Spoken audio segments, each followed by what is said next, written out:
Introduced in Season 1, Episode 2, Mark was a new addition to the group at the motor inn. As a former U.S. Air Force employee, he quickly proved his worth by sharing supplies and helping to secure the motel. But despite his promising setup, his time in the spotlight was short-lived. His role may have been brief, but that doesn't mean it was insignificant. Mark immediately stood out for his proactive approach and willingness to help the group. His arrival added a dynamic that brought more optimism and collaboration for the team. He was more than just a supply donor. He was a genuinely good person who believed in his group survival. One of Mark's most significant moments was when he stood up to Larry, questioning his aggression towards Lee. It showed us that Mark wasn't afraid to speak up when he saw something wrong. He demonstrated a sense of morality, which made it clear that, he wasn't just another background character. His voice in those moments added depth to the group's interactions and made, the internal conflicts more layered. But unfortunately, after hours and hours of waiting for this goddamn woman to get finished with the goddamn food, turns out there was a reason why it took a while for the food to get done.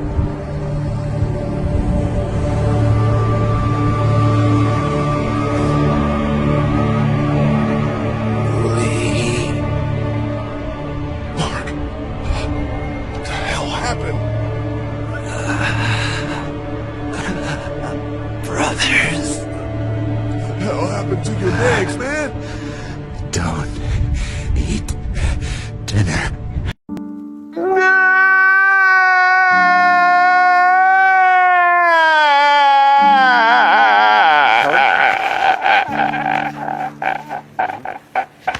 Fortunately, Mark's fate was sealed at the St. John Dairy Farm. In one of the most shocking twists of the season, Mark ends up as a victim of cannibalism. His legs were cut off while he was still alive, and the group unknowingly prepares to eat him. But, depending on your choice, we can't stop Cliff for eating him, but still. This grim turn served as a reminder of the honor and brutality of the world they were living in. But come on, man, it also felt like, a waste potential for Mark's character too. But even in his last moments, Mark still showed remarkable courage and resilience. That man crawled down the stairs to warn the group, giving everything he had left in him, to protect the others. Mark's final act wasn't just about survival, it was about protecting the people he cared about. And he also got his get back even as a zombie when he got Brenda ass. Mark's death was brutal, unexpected, and perhaps one of the most horrific in the series.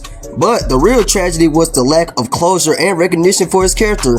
He didn't even get to go out in a blaze of glory or have a heartfelt goodbye. His character was used to shock and disturb, which while effective, but at the same time felt like a disservice to someone who could have brought, so much more to the narrative. Other fallen members of the group like Carly, Doug, or hell even Ben, received moments of reflection from the others. But with Mark, the group moved on almost instantly, as if his sacrifice was just another casualty of the apocalypse. This lack of recognition made Mark feel like an expendable plot device rather than a member of the team who deserved to be mourned. Mark may not have had a major role, but he showed us that even in the darkest times, people can still strive to do good, his dedication, bravery, and tragic, and deserve more recognition from the Walking Dead Telltale community. So here's to Mark, a character who, despite his short screen time, made a lasting impression. He deserved better, and while we can't change his fate in the game, we can make sure he's not forgotten.